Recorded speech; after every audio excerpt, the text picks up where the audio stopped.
आज 84वा जनसंवाद कार्यक्रम कोपट कार्यालयामध्ये आम्ही घेतला आणि दर सोमवार शुक्रवारी मोठ्या प्रमाणामध्ये लोकांच्या समस्या घेऊन लोक येतात। आज तर डोंबिवलीमधनं गणेश स्मृती इमारतीचे सर्व भाडेकरू आले होते, ते आधीही आले होते आणि त्यांची सगळी पुढची रिडेव्हलपमेंटच त्या बाबतीत ते हवालदिल झाले होते, कारण की भोगवटा पत्रच त्यांना मिळालेलं नव्हतं आणि कोणी देत नव्हतं, कारण ते भाडेकरू होते। परंतु त्यांना भोगवटा पत्र देण्यासाठी जे म्हणून करायचं ते आम्ही फॉलोअप केला आणि संबंधित अधिकाऱ्यांना वेळोवेळी सांगून त्यांना ते भोगवटा पत्र मिळालं, त्याची माहिती पण त्यांनी दिली आणि आता त्यांना पुढचा जो मार्ग आहे पुनर्विकासाचा तो त्याच्यामुळे आता मोकळा झाला आहे आणि मुख्य म्हणजे त्यांचा हक्क जो आहे तो अबाधित झालेला आहे, नाही तर त्यांचा त्या जागेवरचा हक्कच अबाधित होत नव्हता। त्याचप्रमाणे निरनिराळ्या महापालिकेमध्ये देखील काही प्रश्न जे आहेत की किमान वेतनसुद्धा दिलं जात नाही, जे दिलं जातं ते देखील उशिरा दिलं जातं, काही पेंडिंग आहे। त्याच्यामुळे आम्ही संबंधित कॉन्ट्रॅक्टरना देखील या ठिकाणी बोलवलं होतं आणि त्यांनी मुदतीमध्ये जर त्यांना दिलं नाही, कारण ही सगळी मंडळी कष्टकरी आहे, ती काम करत आहेत, कामाचा मोबदला त्यांना वेळेत मागतायत आणि त्याच्यामुळे त्यांना आम्ही ब्लॅकलिस्ट करू म्हणून आम्ही ते शेवटी ठेकेदारांना आम्ही सांगितलं आहे आणि त्यांना वेळीच त्यांचे जे काही थकबाकी आहे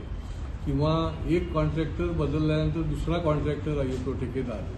तर त्यांचा मधला जो दिवसांचा पगार आहे तो त्यांना योग्य पद्धतीने मिळाला पाहिजे आणि ते देखील त्यांनी कबूल केलेलं आहे। याच्यामध्ये अनेक प्रकारे आर्थिक फसवणुकीचे देखील अनेक लोक येतात, म्हणजे मोठ्या प्रमाणामध्ये आर्थिक फसवणूक झालेली किंवा एखादं काम घेतलं आहे, त्याची सगळी बिलं आहेत, त्याची सगळी ऑर्डर आहे, परंतु पैसे मिळालेले आहेत, कारण फसवाफसवी मोठ्या प्रमाणात वाढलेली आहे आणि सामान्य माणसाला कुणीही न्याय द्यायला तयार नाही, मग तो बिल्डरच्या बाबतीमध्ये असो किंवा वैयक्तिक कामाच्या संबंधीमध्ये असो, तर त्यांना देखील त्या ठिकाणी आपण योग्य पद्धतीने न्याय दिलेला आहे। महापालिका देखील अनधिकृत बांधकामाच्या बाबतीमध्ये टोलवाटोलवी करताना दिसते। माझ्याकडे 1 वर्ष जुनं प्रकरण आहे की त्या ठिकाणी अनधिकृत झालेलं आहे, ते महापालिकेने मान्य केलेलं आहे, मान्य केल्यानंतर देखील त्याच्यावर कुठल्याही प्रकारची जी तोडण्याची कारवाई करायला पाहिजे ती झालेली नाही आणि हा एक प्रकारचा संगनमताने चाललेलं काम दिसतंय। म्हणजे उपायुक्त सहाय्यक आयुक्ताला पत्र देणार,